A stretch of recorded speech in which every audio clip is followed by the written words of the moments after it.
myself in times of trouble.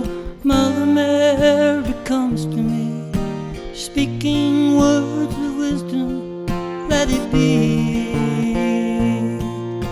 And in my hour of darkness, she is standing right in front of me, speaking words of wisdom, let it be. Let it be, let it be, let it be, oh let it be. Whisper words of wisdom, let it be. Let it be, let it be, let it be, oh let it be. Whisper words of wisdom, let it be.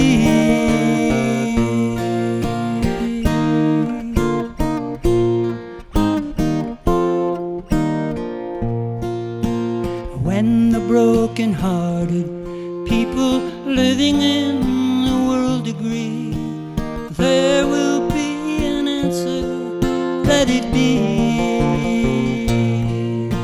For though they may be parted, there is still a chance that they will see. There will be an answer, let it be. Oh, let it be, let it be, let it be, let it be. Whisper words of wisdom, let it be. Just let it be, let it be, let it be, oh let it be. There will be an answer, let it be.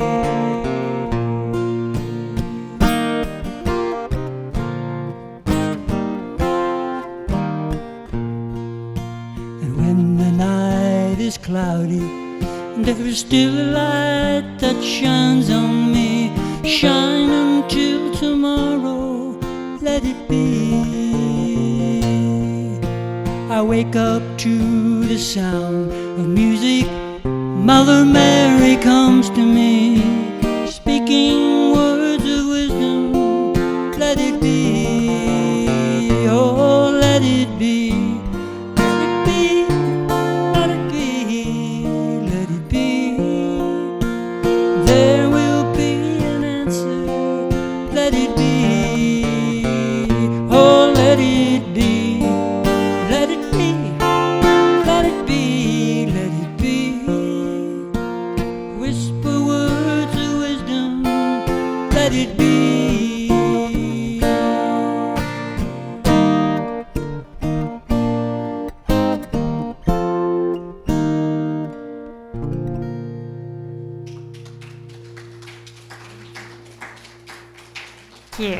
Thank you. So Robert Anderson is our musician today. And Donna Lynn Watley is our chaplain today. She'll be giving us a prayer. And if you would like to pray with her after the service, she would be happy to do that.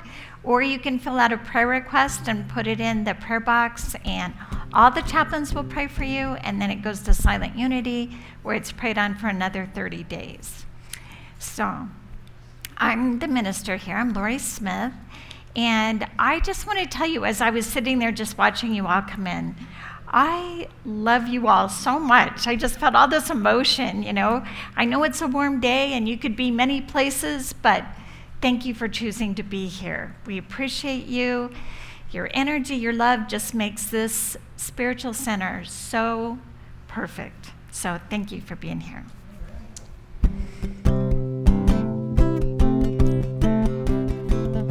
It's not too hot to rock and roll. So we all know this song, but my friend Faith Rivera and I, we jazzed it up a little bit, so. This love, and I want you to sing with me.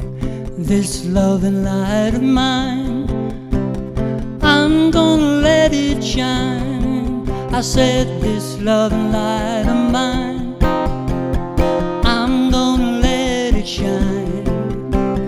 This love and light of mine, I'm gonna let it shine. Let it shine, let it shine, let it shine. Shine,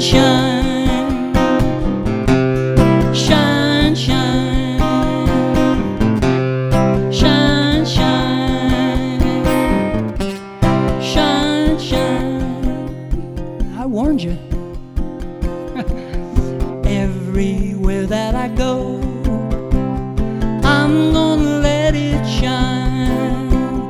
Everywhere that I go, I'm gonna let it shine. Everywhere that I go, I'm gonna let it shine. Let it shine, let it shine, let it shine, shine, shine. Singing, shine, shine, shine, shine, shine, shine. No more living in fear, I'm gonna let it shine. No more living in fear, I'm gonna let it shine. I'm saying no more living in fear, I'm gonna let it shine. Let it shine, let it shine, let it shine, shine, shine, shine, shine, ooh. Shine, shine, shine, shine, I'm gonna let it shine.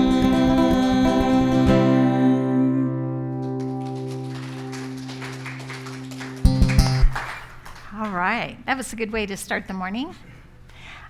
So won't you join me in our statement of faith? There is only one power and one presence in the universe and in my life, God the good, omnipotent.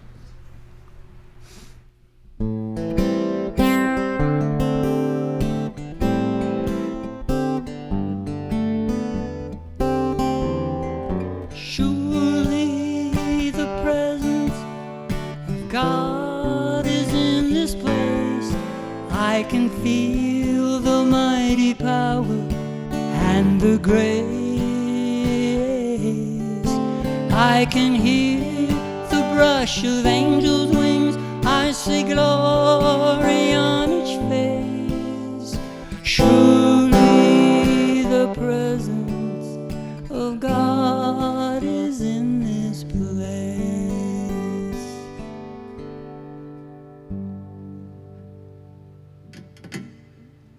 Good morning, Unity on the Avenue. I have a prayer for the divine feminine I'd like to share with you this morning. It was written by Grandmother Flor de Mayo. Beautiful. Beloved Spirit of the Divine Mother, womb of creation, heart of the earth, we come before you with humility, gratitude, and awe. You who are the rivers that nourish, the moon that pulls the tides within us, the hands that comfort the voice that guides. We honor your presence in every breath. Great Mother, awaken us the sacred remembering that we too are vessels of life and light. Help us soften where we've become hardened and rise where we have been made small. May the wisdom of the grandmothers walk with us. May we carry the courage of our mothers, the songs of our daughters, and the dreams of the ancestors not yet born. Teach us to listen deeply, to speak truth wrapped in kindness, and to walk this earth in reverence with strong backs, soft hearts, and open hands. We reclaim the beauty of our sacred feminine power, not to dominate, but to restore, not to possess, but to protect, not to control, but to create. We call on the sacred feminine spirit. Teach us to walk in harmony, to honor the earth as temple, and remember that our power lies in our prayer. May we heal in your waters. May we remember our worth. May we rise for ourselves, for our sisters, and for all generations to come. And so it is. Amen. Aoi. With love, Grandmother Flor de Mayo. So just stay in that relaxed mode.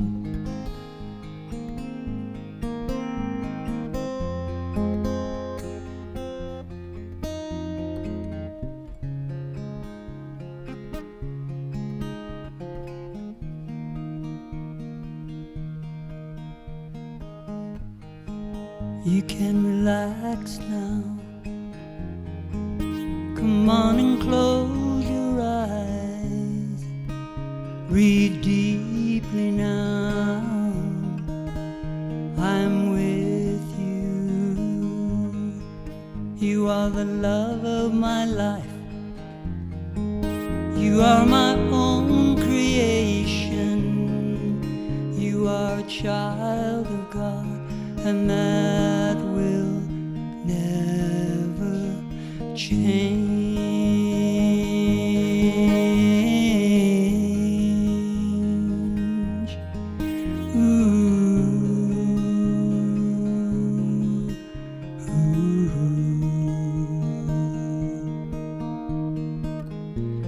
You had a dream.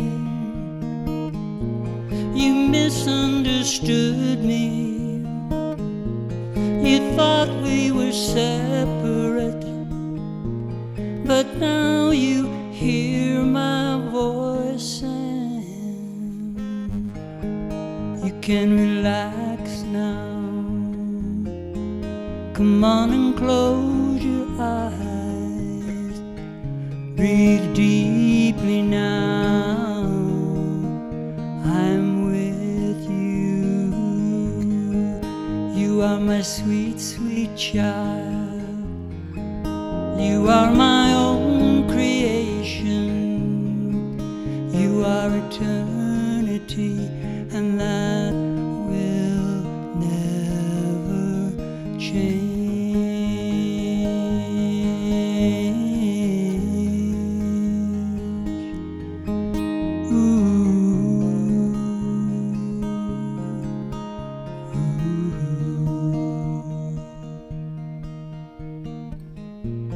You had a dream. You misunderstood me. You thought we were separate, but now you hear my voice and you can relax now. Come on and close your eyes. Breathe deeply now. I'm with you. You are the love of my life. You are my own creation. You are eternity, and that will never change.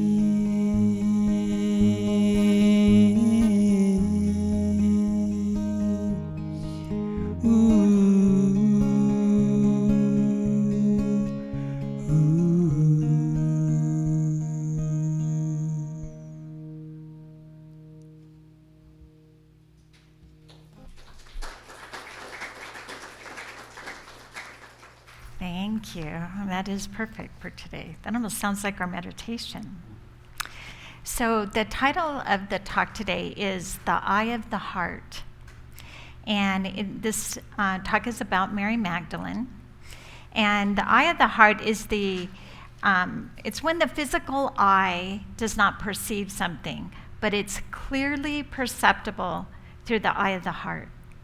It's illuminated perception that unites the intellect and the emotion of the heart. And this idea, it's like a deep understanding that arises in the heart and the mind. And scholars frequently use this phrase when they talk about Mary Magdalene's spirituality and also the Gospel of Mary.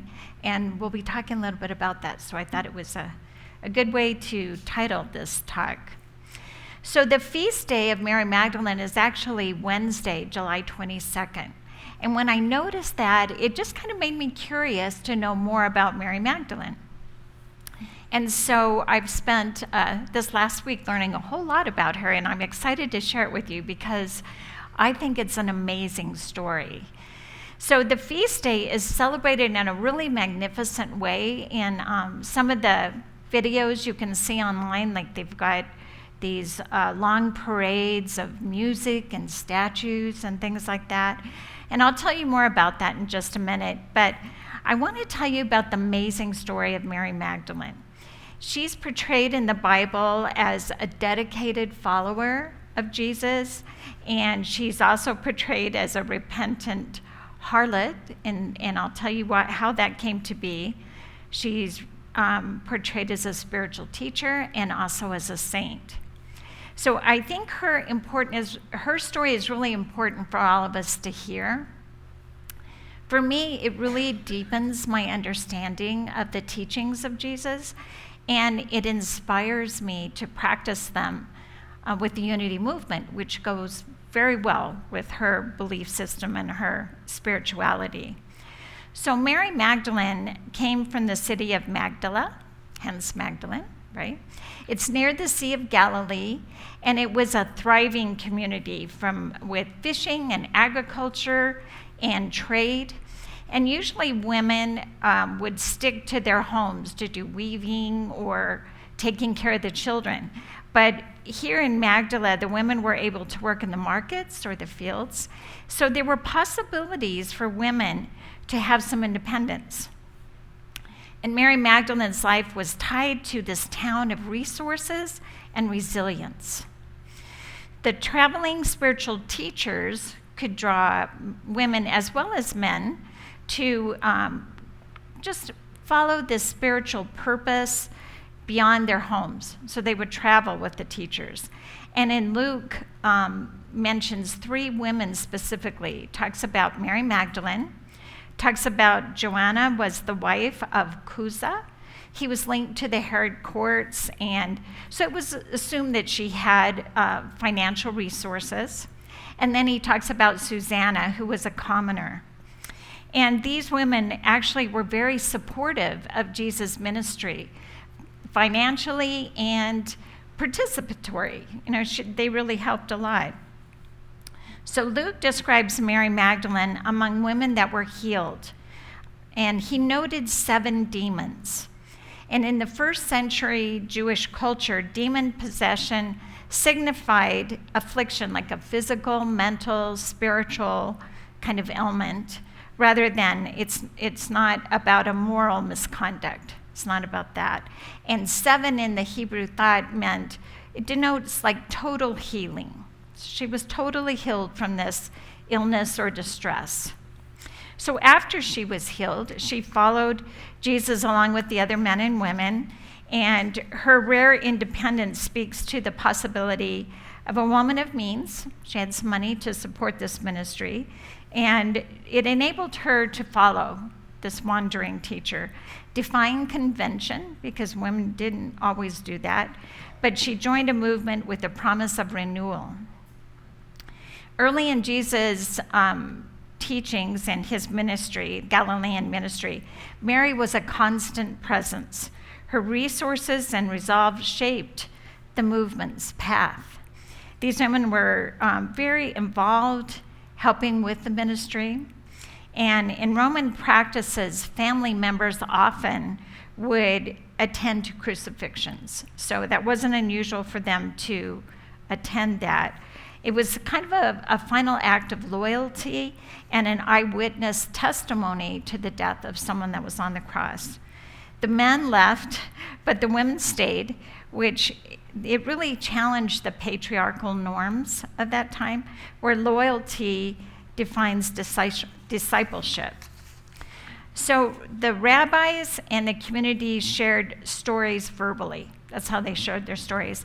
And after Jesus' death, his disciples, including women, shared accounts of his life, the crucifixion, and the resurrection. And Mary Magdalene played an important role in her presence at that crucifixion and at the tomb. There's 2 really important parts that she played. The fact that she was mentioned in all 4 Gospels, attending to these things, is really very significant. It really says a lot about her and her part in this ministry. So Mark wrote, this was about a common era of 70, depicts Mary's presence at the cross and the tomb. It mirrors a community that calls to stand firm. It states she was bringing spices and encountered a young man in white and then fled in fear and amazement. Matthew was written 80 in the Common Era of 80, and it expands her role to proclaim the resurrection. So that was another big important role that she played. It aligned with the community to affirm Jesus' messianic fulfillment. And Mary Magdalene was a Jewish woman who recognizes the risen Messiah and proclaims his victory. It states that Mary Magdalene meets the risen Jesus as she leaves to tell the disciples. Luke was written in the Common Era of 85, a few years later, and it depicts her as a model of inclusive faith, a community that valued marginalized, and a testament to shared mission. So it states Mary Magdalene, along with the other women, relayed the story of the resurrection to the apostles. Then in John, that was written, Common Era of 90 to 100, depicts a community cherishing intimate encounters with the divine. Depicts Mary Magdalene as apostolic witness, and it states that she was weeping at the tomb, speaking with angels, and she recognizes Jesus when he calls her name. This establishes her as an apostle to the apostles. And that's really an important phrase that kind of weaves itself throughout her story. Her mandate to proclaim the resurrection was extremely important, and it was a cornerstone of apostolic authority. And then after the resurrection, the gospel didn't really provide a clear account of what happened to Mary. But what happens it's the Common Era of 591, Pope Gregory I delivered a homily on Luke. And this is amazing to me, but he fused 3 different gospel figures into one in his homily. And granted, there's a lot of Marys in the Bible, but nevertheless, he confused Mary Magdalene, Mary of Bethany, who was the sister of Martha and Lazarus, and the unnamed sinful woman who anoints Jesus. So he says, she whom Luke calls the sinful woman, whom John calls Mary, we believe to be the Mary from whom 7 devils were ejected according to Mark. And this woman, once a sinner, anointed the feet of Jesus with her tears. So there's 3 different people in that short little paragraph. So the anonymous sinful woman in Luke is actually never named or connected to Mary Magdalene. But just with this homily, it took off. It actually changed Christianity. So Pope Gregory's message was given when Rome was plagued with a crisis, and his message was on repentance and a path to mercy. So I get what he was trying to do. It's just a shame that he really made it difficult for Mary Magdalene's legacy, really, because of what he said about her. So this transformation of images of apostolic witness to penitent altered Christianity's understanding of its own origins. And the medieval church erased a model of a female spiritual leadership present at Christianity's birth, just with this homily. It had a lasting consequence for women's roles, justifying to exclude them from teaching and preaching. The exception would be the Eastern traditions. They were unburdened by Gregory's homily, and they did not portray Mary Magdalene as a penitent. So the Gospel of Mary is the only known gospel attributed for a woman.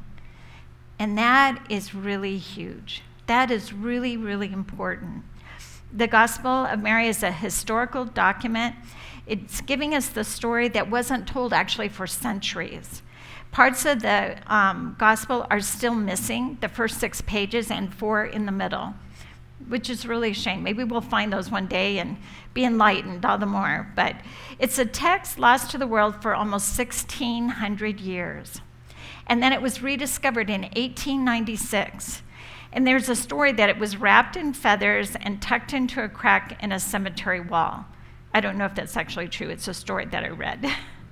But then made its way to an antique dealer in Cairo, which many sources agree on that that's where it ended up. And it was an early form of a book written, it was in an early form of Egyptian. And the text was written on papyrus, and the cover looks like told leather. I saw a picture of it. It's really quite beautiful.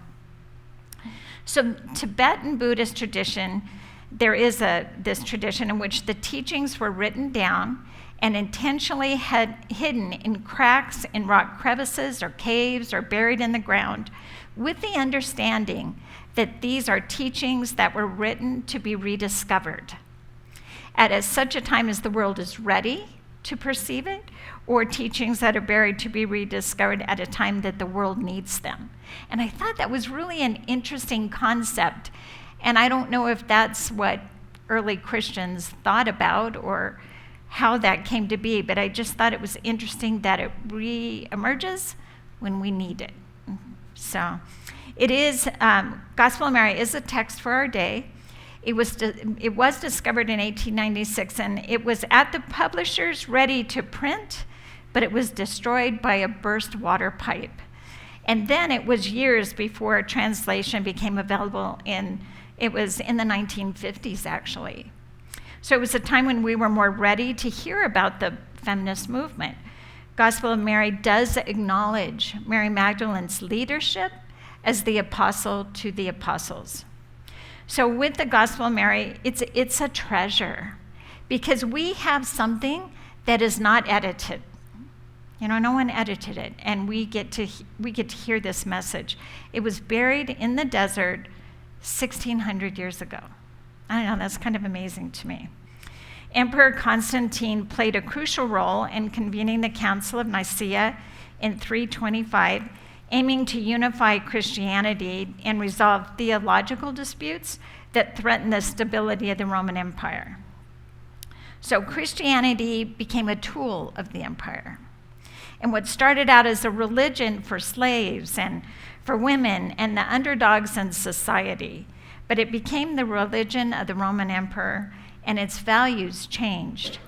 So what we have here with the Gospel of Mary is this clear, authentic, historic window into a woman-based version of Christianity that predates Constantine. So I think we'll get a good message from that.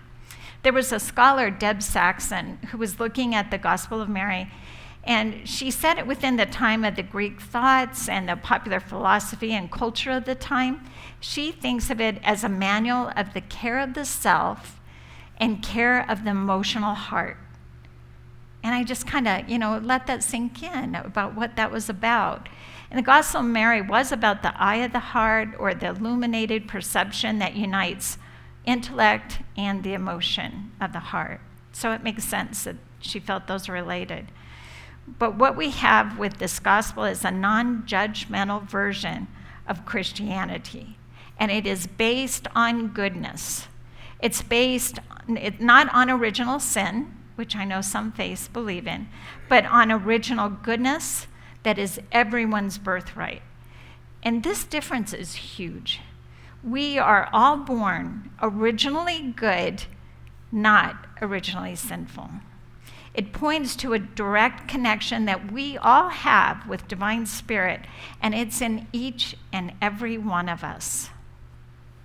So if you are ever in doubt about discerning what you're hearing from someone, or a matter of truth, a matter of theology, a matter of religion, and whether that be here or another Unity Church or anywhere, the Gospel of Mary states, when people say, look over here, look over there, don't. Look inside yourself. The ultimate authority is within each one of us. The connection with the inner teacher is within each one of us, and that is powerful, and that's transformative. We don't need to look for those answers outside of us. They are right here with us.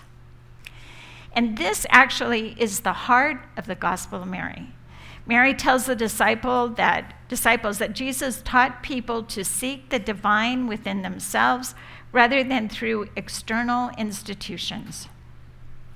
So after Jesus departs, the disciples ask, "What will become of us?"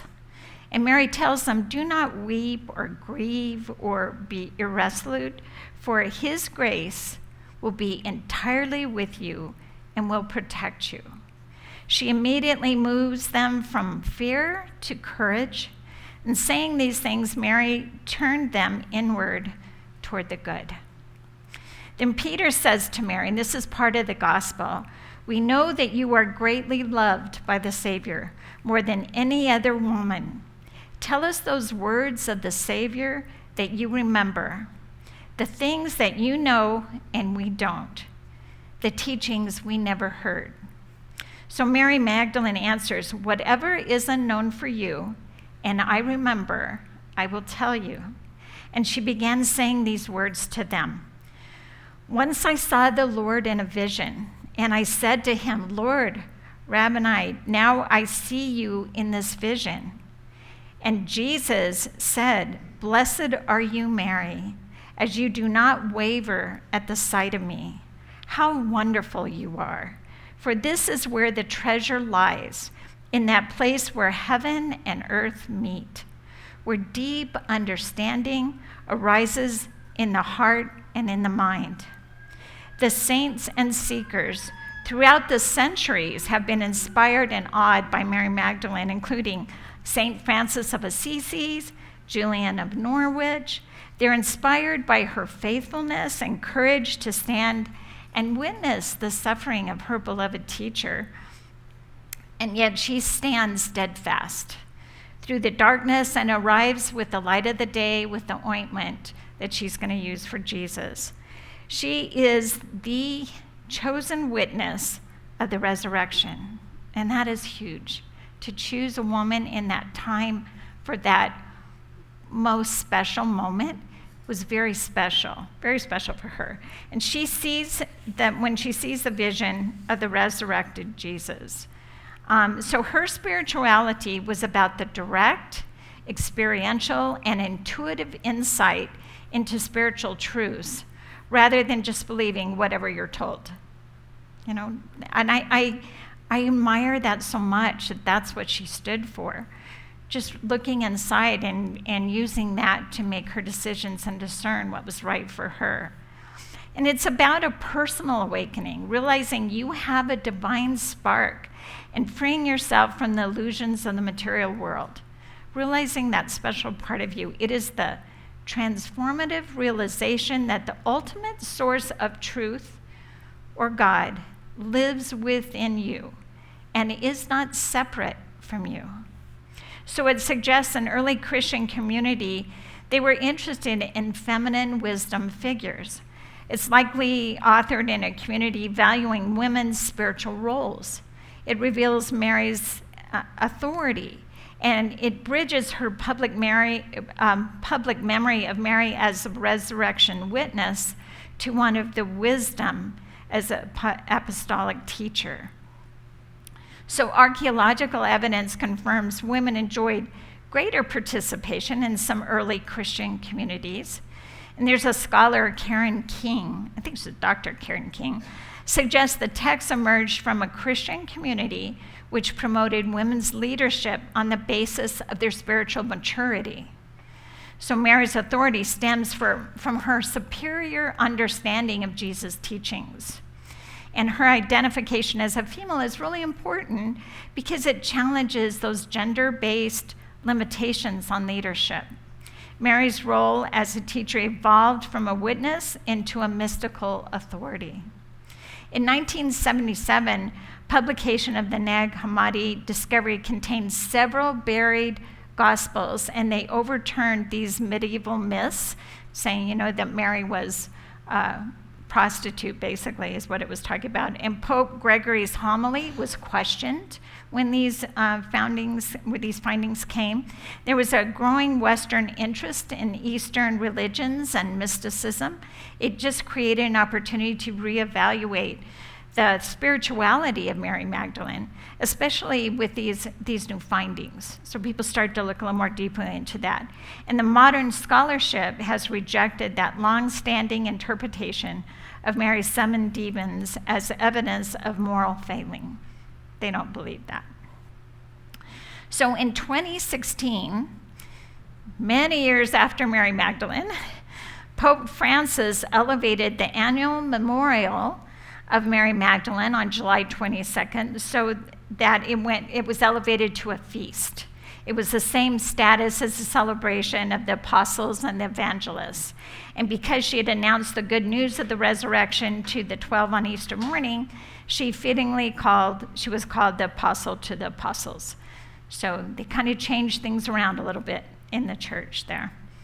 So the celebrations really varied that I looked up. They had like clergy and religious orders, and then just like lay people that would walk through the streets, and they had, some had music. A lot of them had statues, almost like floats that they carried. It was pretty elaborate in many cases, and they would have like candles and hymns.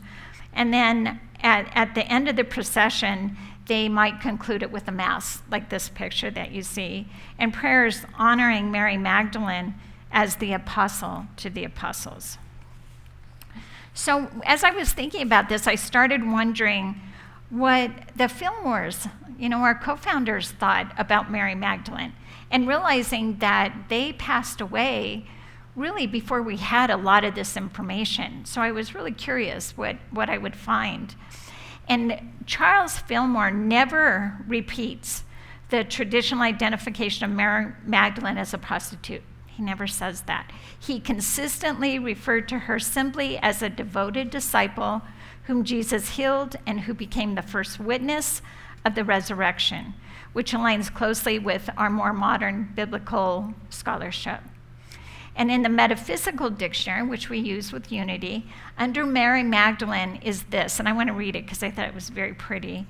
A wonderful lesson of constancy, gratitude, love, faithful attachment, and service is set before us in the glimpses of Mary Magdalene that are given in the Gospels. Wherever she is mentioned, the power of love, devotion, and service is revealed. Her whole life and all that she had were apparently dedicated to the Christ.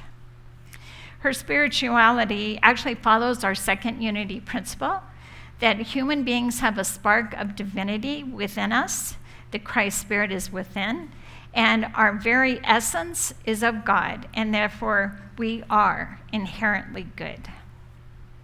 So the New Thought teacher of teachers, I think I've talked about her before, Emma Curtis Hopkins, was also a proponent of encouraging female leaders. And so you might have noticed in Unity, there's quite a few female leaders, but also men.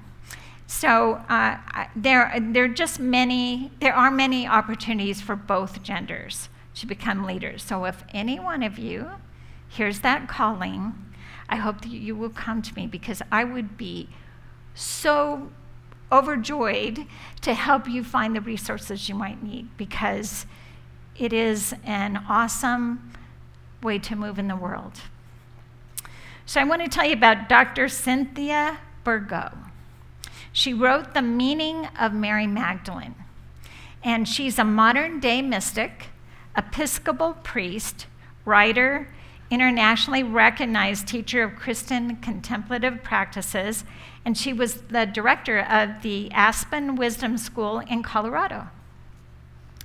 She was saying, when I was watching an interview of her, and I just thought she had such wonderful insights that I wanted to share those with you.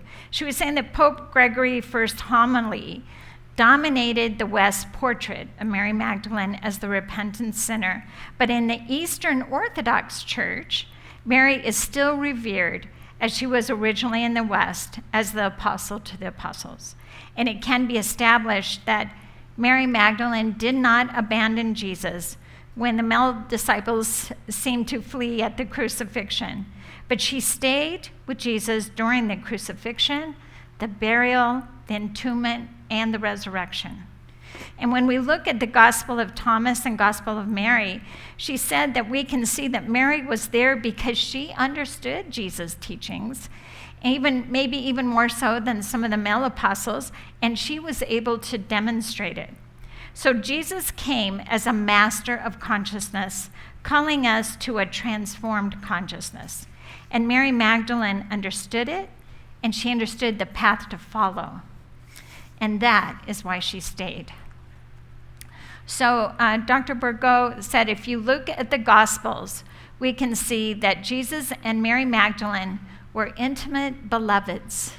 And I thought that was interesting because there's all kinds of stories about were they married, did they have a child? You probably heard some of those stories. But she says the meaning she gives to this is they were involved in a dynamic, reciprocal, and mutually nurturing relationship. They saw each other as equals. And I thought that was kind of amazing because I had not heard that. But one of the reasons she wrote this book is that she said, we assume that Jesus was celibate, but there's actually nothing that substantiates that. Jesus talks about the highest path as the mystical marriage, and that's one in which these beings grow together. They become one being as opposed to two separate beings. So her intention in bringing Mary Magdalene back into the tradition is not only just to give her her due time, but without her there, without an understanding of what was going on at that time, we have misunderstood the teachings of Jesus and how it's intended to be used in our lives today. So Jesus asks us to find love in our relationships and in our life and in the little things, in our ability to engage with love in the things in this world. And that's where we find this message of early Christianity. And Dr. Cynthia says, that's the message that's gone missing. And that's the message that Mary Magdalene holds the key to bringing back. That's why she's so important that we talk about her and learn about her. This is the heart of the early Christian message, to engage with love in the things of this world, right? I think that's awesome. That's the most important thing. And so we let Mary Magdalene's name be honored. We let her courage and her wisdom be acknowledged. We let her stories be told. We let her truth be known, that the true Christian message is through perceiving the world through the lens of a loving heart, through the eye of the heart. So Megan Waterston wrote Mary Magdalene Revealed. And I wanted to read just a little reading of hers out of the book because I thought it was so beautiful. There will never be a voice outside of you that is wiser than your soul voice or holds more authority over what is best for you. You need guidance and support, not to follow someone else's truth, but to remain loyal to your own. The voice that will guide you to your highest potential is within you. Some hear their soul voice in an actual voice, in an internal voice only we can hear within us. Others hear their soul voice through these images that appear in the wake of whatever question they have asked. And this image tells them a story which contains the answers. And some feel the response. Some just ask and know because of a flood of emotion that just communicates what words and images cannot. That bone knowing, that unspoken truth that just flashes us a peek at the universe and then hides itself again in the mystery. So I'd just like you to think about these words, and we'll have a little time of meditation. So this meditation is a little bit longer than usual, but I hope you find it comforting and special. Just relax into your chair, taking a few deep breaths. Feel a sense of expansion with each breath. tuning into the weight of gravity, and feel yourself anchored here in this moment. Rest your eyes if that's comfortable for you, releasing and relaxing any muscles that are not needed right now. Make adjustments to be as comfortable as possible. Move your awareness into your breath with the intention to go into your heart. Imagine this space called heart, however you want to. A cathedral with light-drenched stained glass windows. A disco ball hanging above a dance floor, casting light diamonds everywhere as it spins. A little red raft on a warm, calm ocean that just floats and sustains you and feels like the most dependable thing that has ever existed. When you feel like you've settled yourself enough to go inward, when you feel that state of heart that only exists from dislodging the mind, or that feeling that comes when you cut yourself off from thoughts of the past and concerns of the future, and you're just sort of hanging out right here. Take another breath, and with this breath, set the intention of meeting with your soul. And if soul scares you, set the attention of meeting with your truth. And if the word truth sounds unapproachable, just intend to meet with love. And if you are afraid to meet with love, just intend to meet with your voice. That one you had at one point in your life, like when you wore a cape at age 7, or when you stood up to that bully on the playground in middle school, or when you told that first crush how you actually felt, or when you said that first no to someone you wanted to impress but had to get real instead, or when you said that first yes, even though you knew it meant that others would judge you and not understand. That voice. Take your next intentional breath, and with it, run to that voice like it is your long lost beloved, because it is. Now, when you and this soul voice have linked up again, or are walking arm in arm in your imagination, or heart cathedral, or floating together on a little red raft on the calmest seas that have never existed, then ask. Ask anything and everything. And here's the most important thing ever. Believe it. Believe this voice you hear inside you so much that you actually act on it. Believe in this voice.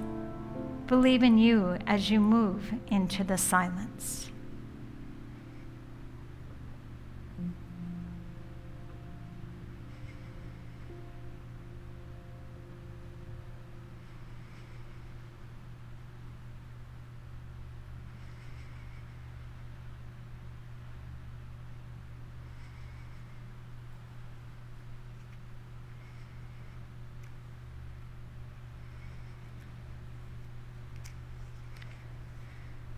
Before taking your next breath, start to give gratitude.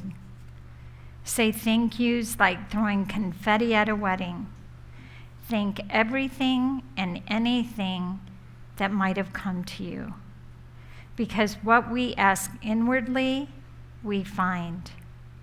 And so we speak the language of the angels, like Mary Magdalene or Teresa of Avila. We don't have to be legends or religious leaders to hear them. Angels are those moments when you can hear something new, when you can see a circumstance or a person differently, when you can see through the eye of the heart. And this new vision then frees you. With your next breath, intend to surface from behind your eyes. Seeing out now with the eyes of love. You are made of love, pure, loving consciousness. The creator of all that is not separate from you. And as you begin to return to the sanctuary, feel the holiness of who you are. You are loving, stable, kind, and infinitely wise. You can begin to move your hands and feet as you hear the sounds of the room. Let yourself feel just a sense of warmth and peace and comfort. We are so thankful for this time of just being with our soul voice. And so it is. Amen.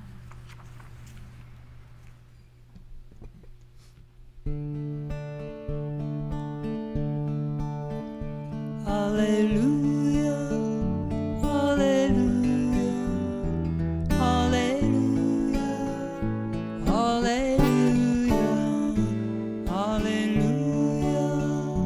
hallelujah, hallelujah, hallelujah. We are one now, we are one now, we are one now, we are one now, we are one now, we are one now, we are one now, we are one now.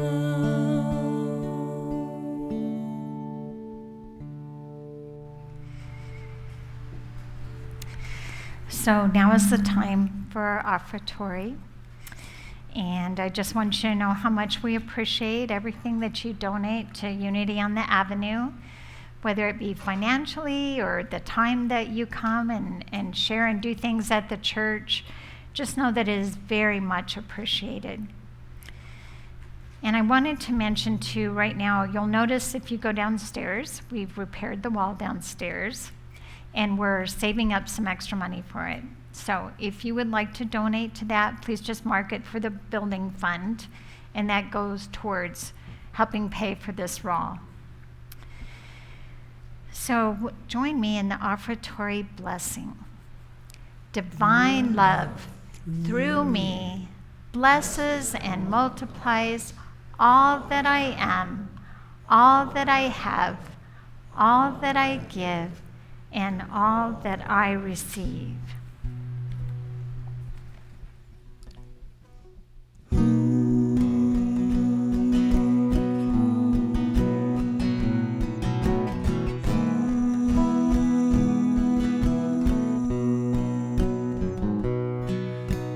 I'm the place where God lives, moves and breathes and has its being. I'm the place where God shows up. Yes, I'm the place where God lives, moves and breathes and has its being. I'm the place where God shows up.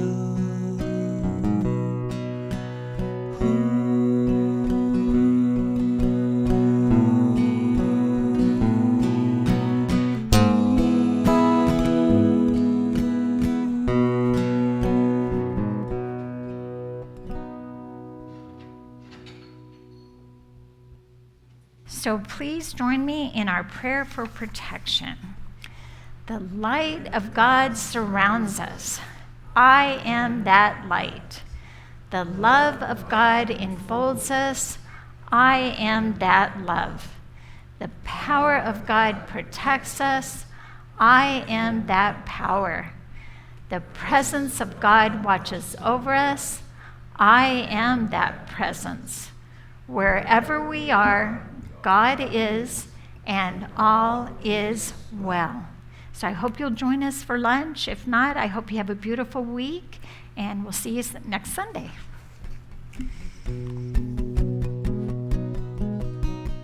This love and light of mine I'm gonna let it shine. I'm singing this loving light of mine. I'm gonna let it shine. I know that this loving light of mine, I'm gonna let it shine, let it shine, let it